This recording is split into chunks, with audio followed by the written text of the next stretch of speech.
Welcome to the podcast series, The New Student Pharmacist, where we discuss chemistry and pharmacy, as well as leaders in pharmacy careers, community, and chemistry and pharmacy research.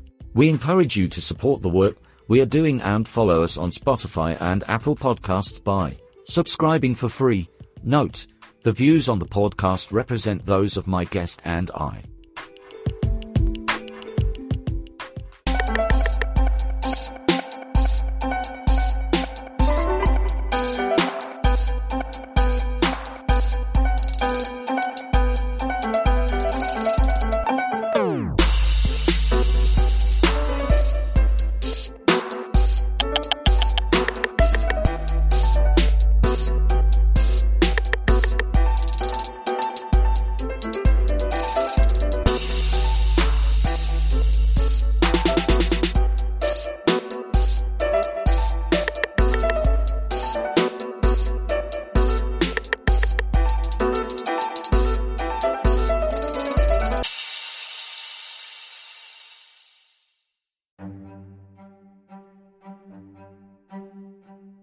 Purpose of these episodes not at all for advice or medical suggestions.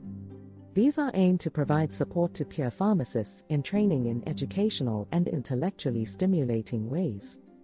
Again, these are not at all for medical advice or medical suggestions. Please see your local board and state-certified health professional. The views of this podcast represent those of my guests and I.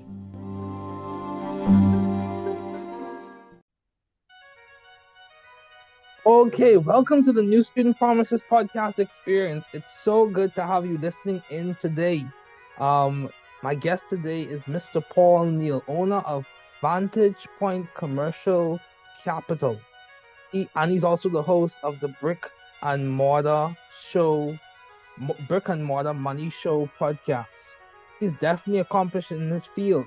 Paul Neal is the owner of Vantage Point Commercial Capital and a trailblazer in empowering business owners to create wealth, autonomy, and control by owning their own commercial space.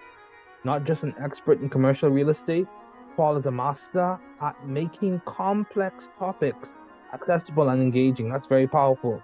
His new book, Un-Lease Your Business, Unlock Wealth, Autonomy, and Control by Buying Your Building and Firing Your Landlord, delves into this transformative approach to commercial property ownership. Wow. The podcast guest, he brings a lot to the table. So I'm happy to have him. Welcome, Mr. Paul Neal. Yeah. Hey, David. I'm excited to be here today. Excited to talk to young budding professionals and entrepreneurs. Yeah. So my question to you is, can you give us a quick snapshot of your career trajectory and your life story? What can you give us before we delve deep into like the transitions and the steps you took? What story could you share with us about your career that has really influenced and impacted you to the point where you have made these strides? Yeah, sure. So I think it all began even sort of pre-career when I was young. I, for whatever reason, always had this desire to want to be free and do a lot of things and not be limited by what other people said I could do or have or whatnot. And so that was always kind of my underlying motivation, still is today. And so I thought my career path was to study engineering and work in the field of engineering. That's what I studied in college. And my father was an engineer.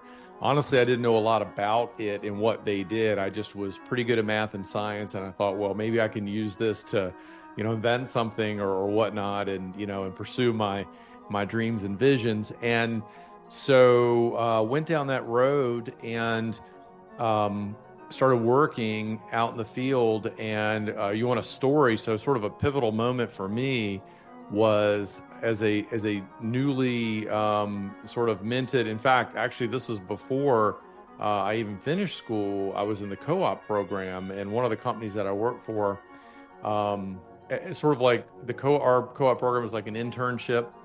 And so, but you would work a quarter, and then we were on the quarter system back then. So you'd work a quarter, and then you're in school for 2 quarters, and then you're back at the company. So I was sitting in a conference room that had about 8 people in it, and we were in there, and we were designing these network test boxes, and this is sort of when at the beginning of the internet, when it started to become a big thing, and these were custom designed for large companies. So each box was like $80,000, and you would make some different changes and whatnot on it. Well, the thing was, David, we sat around the room, and I was mostly sort of a bystander because I was, again, co-oping. They argued for 2 to 3 hours. It seemed like an eternity about the color of the little yellow or the little rubber booties that went on this $80,000 box. And and I was like, "You've got to be kidding me!" I was like, "Is this going to be what I'm going to do, as an engineer?" And so it really kind of made a deep impression on me at that point that I needed to do something on my own and go out into business. And actually was the catalyst for me to do that and start looking at, how can I go into business for myself and own my own future. And that was kind of the one catalytic story. Wow, that's good. That's good. I can relate in some ways. I started off doing engineering for the first 2.5 years of my career, and then I transitioned off to biochemistry, and it's been an interesting journey, a good and interesting ever since. Now I'm in pharmacy school. So yeah, that's a very interesting point that you made. So as an entrepreneur yourself, how do you manage or how do you approach risk management when it comes to investing in commercial properties or investing in general? What's your framework? How do you? So obviously you've made some strategies, you've had some success, you've had a great degree of success. So how do you manage risk, even when it comes to like taking on new opportunities, on new investment opportunities, on new business opportunities, on new clients? How are you like framing risk in your approach? Yeah. So I always sort of try to begin with the end in mind and say, okay, what is the outcome? What is the best possible outcome that can come from this scenario? Okay. And then on one side, and then what's the worst possible outcome, that Mm, can happen? mm, And what's sort of the likely outcome? And I try to sort of run these scenarios, particularly like in finance. We can look a lot at numbers, and numbers will tell the story a lot. And all investments are really, they should be numbers driven, right? They shouldn't really be emotionally driven. Emotions will lie to you, right? And they do frequently. And unfortunately, too many of us listen to our emotions. In fact, I think it's Warren Buffett that said, and he may not have been the original mentor of this, but he said, be greedy when others are fearful and fearful when others are greedy when it comes to investments. And so, when everybody's on the bandwagon, that's the time to get off the bandwagon. And when nobody's on the bandwagon, that's the time to be looking to get in, right? So it's counterintuitive to what we feel, and which is hard because you're like, man, this just feels like the wrong thing to do. So then you have to then default to, okay, again, the logic, the numbers, what are we investing in? We focus mostly in real estate, and real estate is, there's an art to it, but there's a whole lot of science to it. Like a lot of people will invest in real estate based on speculation, right? Like, I'm going to buy this property and I think it's in a good area, and I'm sure in 5 years it's going to be worth a lot more money. Well, that's a very sort of warm and fuzzy, feel good way to approach it. And it may work and it may not work. It's a little like going to Las Vegas, right? I mean, you don't know. I mean, I can put my money on red 23 and black 15 and hope the little ball lands there, right? Because I got a feeling. But more importantly, it's to understand what drives that investment, what drives the real estate. So what if I'm buying a building or buying an investment property, for instance. I have a lot of young entrepreneurs and young professionals that once they start their careers are making some money and they want to start investing, and a lot of them want to start in real estate. And so a lot of them will start with a single family investment and whatnot. And And my recommendation and what I help them do is to understand, let's look at the cash flow of this property. Let's look, you're going to invest a certain amount of money as a down payment, and that money could be invested somewhere else, right? You have all these options on where you could put your down payment money. And so there's an opportunity cost when you invest it in one thing and not the other. But then let's look at what are the rents you're going to bring in, how are the rents going to increase? And you can make some educated guesses on that based upon the market. And there are some things you can do to improve a property to also increase the rents. We can figure out very simply, what's the debt service going to be on that? What is the mortgage payment? We know what the taxes and the insurance are going to be. And so we can then run some models and say, okay, well, if rents go up by X%, then here's going to be your return. If they go up by, less than that, here's your return. If the property never appreciates $1, here's your return. But, what if it does appreciate 3% a year or whatever? What's the return there? So then you compare that to the other options that are out there. So it's a matter of really understanding, where you're putting your money is probably, and how that works and what are the possible outcomes. And then you're not eliminating risk, but at least you're mitigating risk. You're understanding, intelligently going in. And even so, you don't always win, but you win many more times than you lose when you go into it with that kind of an attitude. That perspective. Yeah. Because again, emotion, and I'm an emotional guy too, and I've made my share of mistakes, and that's it's always hard though to go left when everyone's going right, and vice versa. But that's where the money's made, and most wealth is made in down economies, not surging economies, because there's things are on sale. You have opportunities to buy things, and so many people that I know went in 2008 when real estate crashed, and they were buying properties literally for pennies on the dollar, and now those properties are worth a ton of money, and they did really, really well. But that's because they bought them when nobody wanted to buy them, when the market had fallen out. So yeah.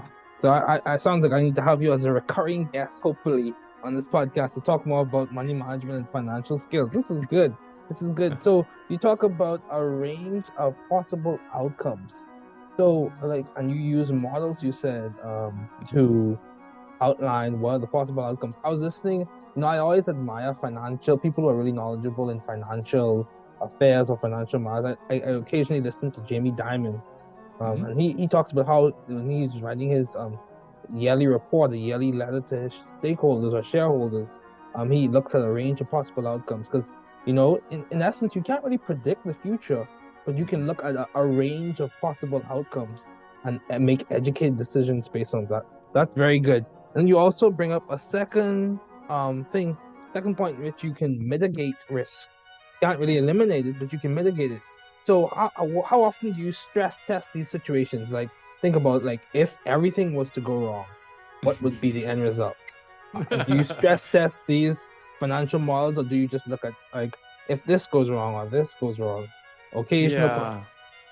Yeah. I mean, so most entrepreneurs are very they walk around with rose-colored glasses, right? And I tend to do that too. So, and that can be your friend. It motivates you to do things, but also can be your biggest enemy, right?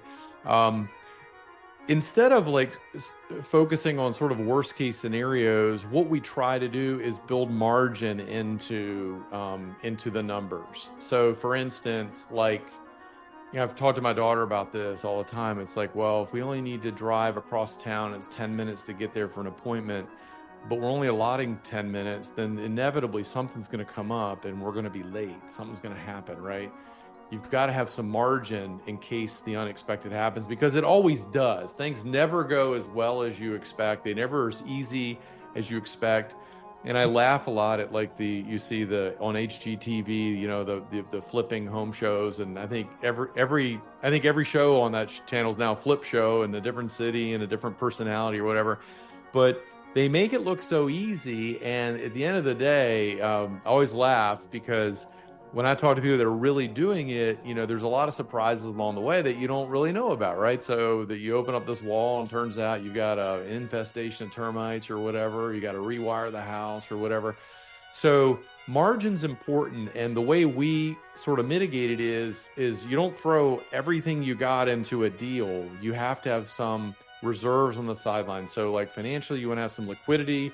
I call it dry powder. You want to have some cash on hand as reserves, just in case things don't go well. You can generally weather your storm and get out of whatever situation you're in and be okay.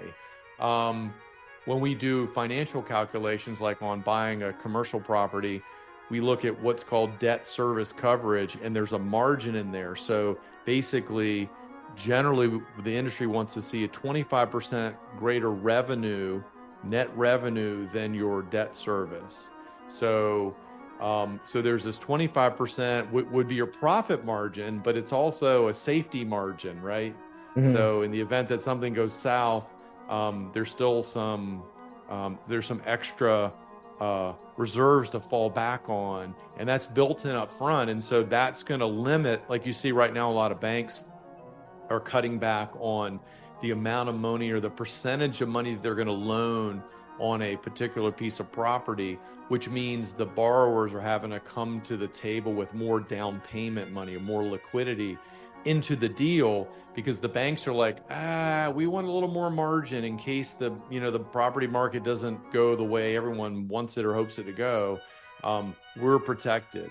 And so as an investor, you have to kind of think the same way. You're like, okay, I know ideally what I want, but worst case scenario, this could happen. Most likely neither are going to work. It's going to be somewhere in the middle. And so let me just kind of plan on that and emotionally plan on that if I expect this one deal is going to be my ticket to ride, right? It probably won't be.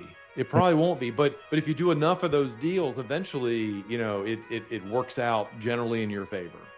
Okay, yeah. So yeah, given that, so that's good. That's good. So given that you have experience and you've made some strides in the wealth management and wealth building space, what issues or problem or pain point areas can you identify within like the trajectory of like students, grad students, like budding professionals that you think your expertise really can contribute to?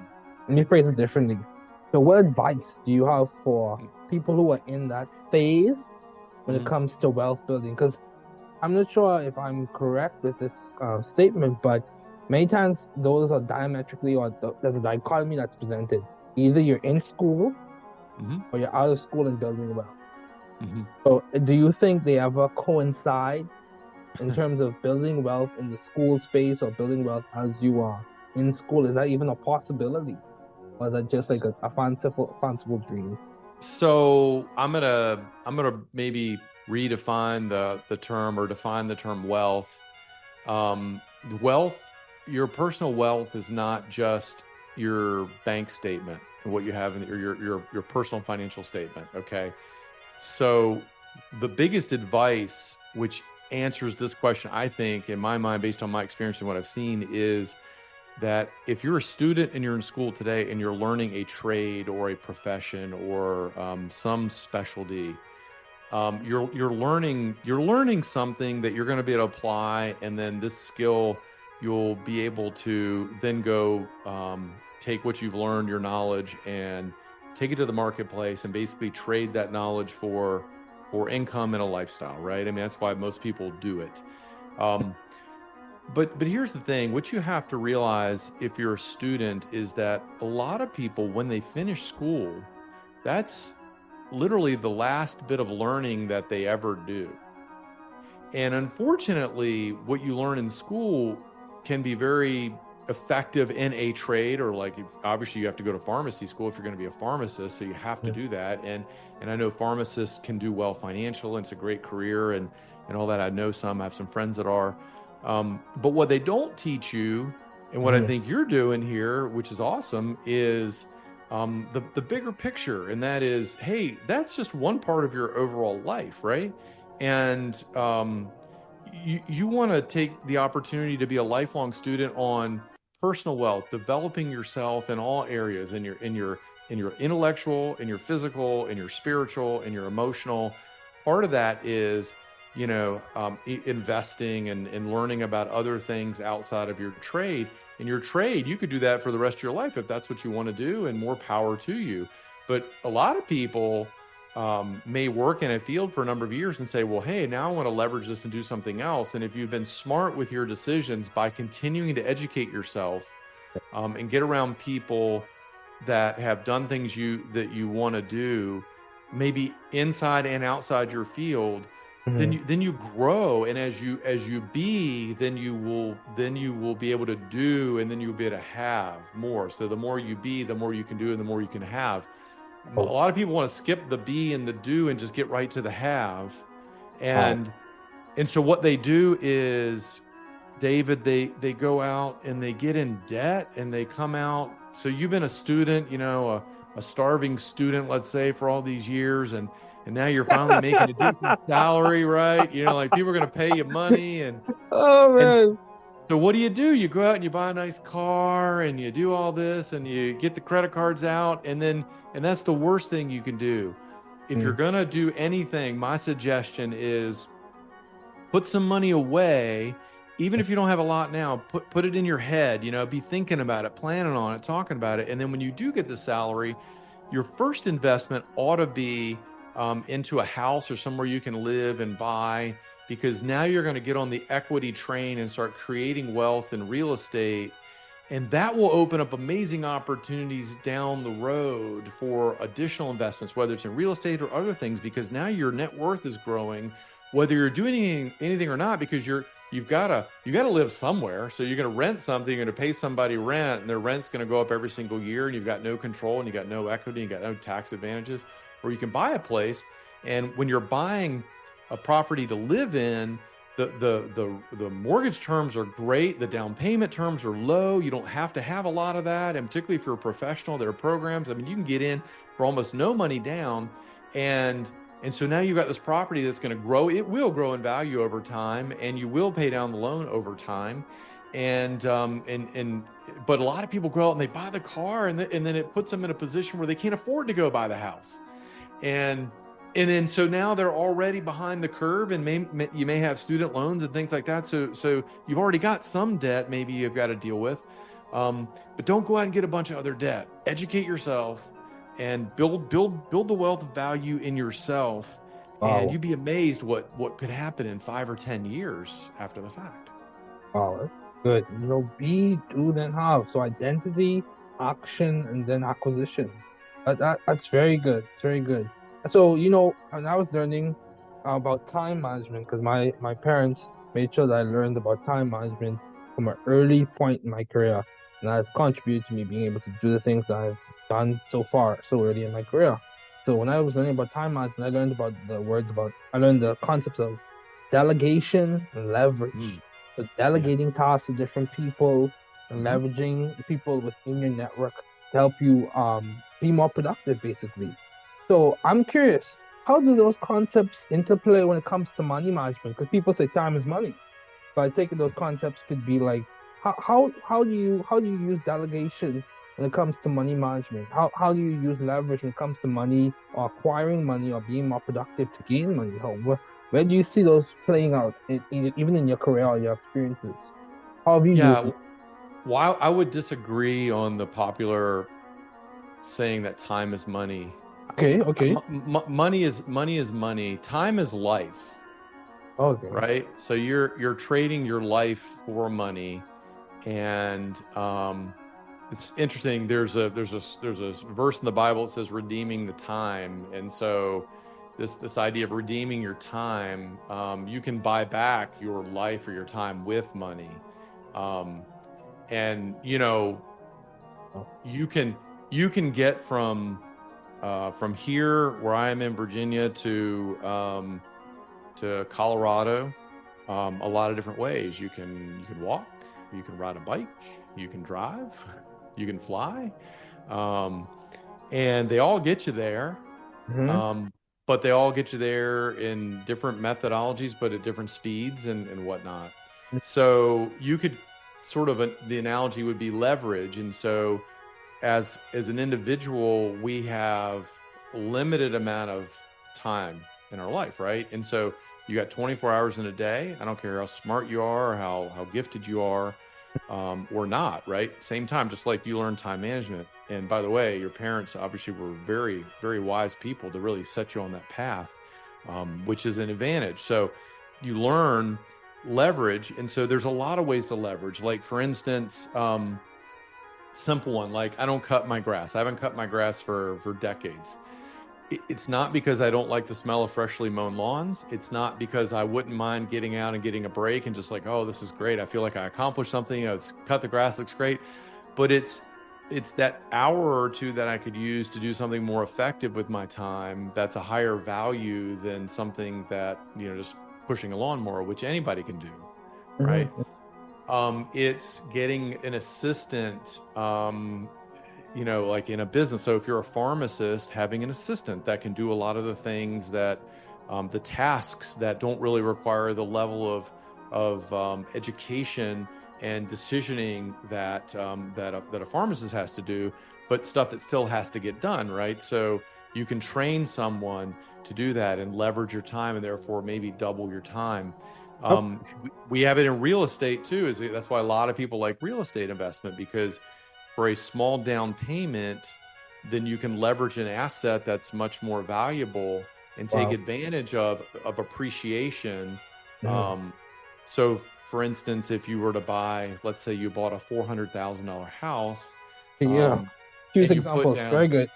Yeah, and you put down, let's say you're buying it for yourself. Let's say you put down 5%, so 20,000, or maybe even no money, but let's just say 5%, $20,000. So you put down $20,000, right, on this $400,000 house. But if you look at the average appreciation ratio based upon area that you live in the house and everything, but let's just say 3 to 4%. We'll say 4% to make the math work, or to make it easy. So a 4% appreciation on a $400,000 house is a $16,000 increase in the value of the property every year, compound. So you invested 20, in the end of the year you made 16. So you made 16,000 on a $20,000 investment. Well, multiply that over 10 years, and now this property might be worth, 550,000, or I don't do the math in my head, but significantly more.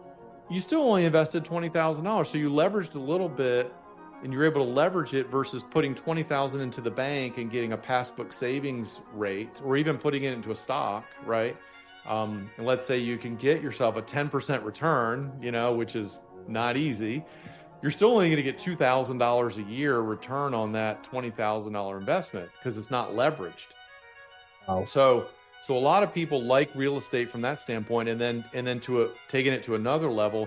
If you buy an investment property, like a lot of young professionals will hack this, where they'll buy their first house knowing it's not their dream house, and they get in it for very little down, and then a year or two later they'll rent that house out, and they'll go buy another house to live in. So they move to this other house, they've rented the first one, and then another year or two later they do the same thing, and they're continually sort of upgrading their lifestyle. Meanwhile, you've got this trail of 1, 2, 3, 4, however many houses that are being rented that are bringing in positive cash flow, because the renters are paying the mortgage. And oh, by the way, they're probably appreciating also in the 3 to 4 to 5% range every year. So now you might have $1 million worth of assets that are appreciating, but you got in it for very little money, and somebody else is paying for it. So that's an example of leverage. From a financial world, you can do it with options and things like that in the market too. And I'm not an expert there, so I'm not going to go there. But I know real estate. So. But anytime you can duplicate yourself or your efforts or energies through someone else or through some other technology, it's the way to go, because again, we only have 24 hours in a day, and there will come a time where most of your listeners will have families. If they don't have them now, they will want to spend time with their family and not working, 80, 100 hours a week, right? So you want to, but you want the lifestyle, and you want everything and you want to go on vacation. And so you want, your business or your income to continue to go. So that's kind of the idea of leverage, and you can do it with people, you can do it with assets, and you can do it like, I'll give you another example. So like the book, like you mentioned the book I wrote. So the book is leverage.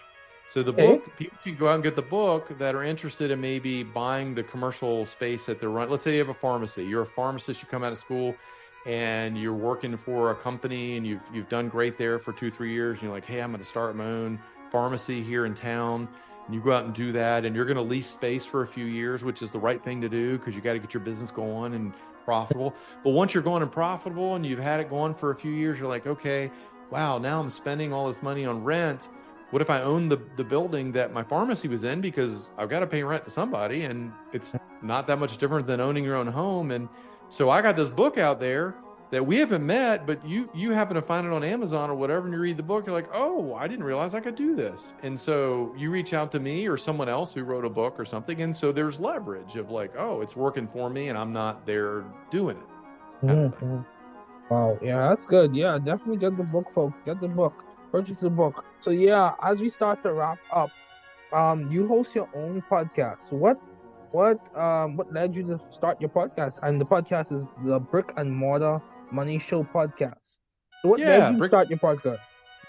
Brick and Mortar Money Show podcast. No, that's a great question, David. I love this. I love talking to people and engaging to people and learning and really just highlighting people that are doing amazing things. Because again, I learn and people learn, and I think the more we can learn from each other, the better off we all are. Most of my clients and friends and the people I work with, kind of my tribe, are business owners and entrepreneurs and professionals, high performing professionals. And so our show is really geared around sort of the confluence of business ownership and creating wealth through property ownership. Because as you'll find, again, as your careers continue to grow and you guys start making a lot of money, you're going to want to do something with it that's productive. And so a lot of people, everyone's putting money in 401ks and all that. And that has its pluses and minuses for sure. But then a lot of people want real estate because they can taste it, touch it, feel it, see it. And in a lot of areas, from commercial to a lot of vacation homes, things like that, people doing all kinds of things. And so I felt like, well, this is a great place to sort of to learn myself and interview people in different areas of that space that could help inform all of us business owners on, what's working, what's not working, and just really how to be better. And back to one of the points I made earlier, is to continue to grow, kind of like the reason you're probably doing your podcast, right? To grow and get smarter and more intelligent and meet new people. And someone told me a long time ago, and actually encouraged me to do it. And their line was, exposure brings opportunity, I right? agree. We're exposing ourselves to new things, right? I mean, why did you start yours? You've got a successful podcast. Thank you. Yeah, so as we start to wrap up, the reason why I started this because several reasons. I started this during the pandemic in 2020. So the country was locked. I was in the Bahamas at the time with my family. The country was locked down. And I also was reading a book by MIT Press called Find Your Path. And I was like, wow. And the book was discussing like key people in science who won like the Hertz Fellowship, which is like a big fellowship in science.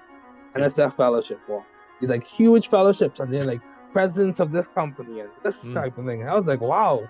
I was like, imagine if I could become a student of these types of people and not just make the classroom for myself, but expand the classroom so that it becomes a public forum. Yeah. So that I'm helping people as I help myself, It's a mutual beneficial opportunity, benefiting from the people and learning about them, their trajectories, their life stories, how they make decisions, how they strategize, and then take the information and make it publicly available. Because I'm all about equity and access with strategy, not just saying I want to make things equal or create opportunities to help people, but be strategic with it, And that's where this podcast came about. Like, for example, I'm gonna say this last thing and then we'll conclude. For example, people talk about getting into different academic institutions, right? But one strategy that people are not always aware of or not always trying to execute in their own career is many times those people do a research internship or some type of practical experience at the other university, get a letter of rec at that university for admission into a higher level program at the university they did the internship at. So like do research at University X, even though you go to University B, then you apply, University X to get into that university, and you have the letter of rec to support your application because of the experiences you've done. So that in itself is a strategy to progress in academia for different programs like grad school, med school, pharmacy school, all those others. So yeah, I completely agree. Mr. Neal, I appreciate you sharing all these insights, talking about financial management, wealth building, like real estate. So any final words before we conclude? I would just say that this has been a lot of fun, David. I appreciate the opportunity to be on your show. And, if you're speaking to, I'm sure the brightest of them out there, people that are pursuing higher level degrees that are disciplined in science and in medicine. It's a tough place to be, super rewarding. And I would say, again, I would just underscore, don't stop your learning when you walk across and get you get that final degree and you start working. Now's the time to start embracing new areas maybe that you haven't had time to pursue before, because you already have the wherewithal and the intelligence to really understand these things. And by doing it and aligning with the right people, there's no telling how far you can go in your future, in your life. Yeah, that's good. That's good. Thanks again, Mr. Neal, for joining me. I really appreciate it. Thanks for listening to the podcast series, The New Student Pharmacist, where we discuss chemistry and pharmacy, as well as leaders in pharmacy careers, community, and chemistry and pharmacy research. We encourage you to support the work we are doing and follow us on Spotify and Apple Podcasts by subscribing for free. We are so glad that you were able to tune in today. Note: the views on the podcast represent those of my guest, and I take care and all the best.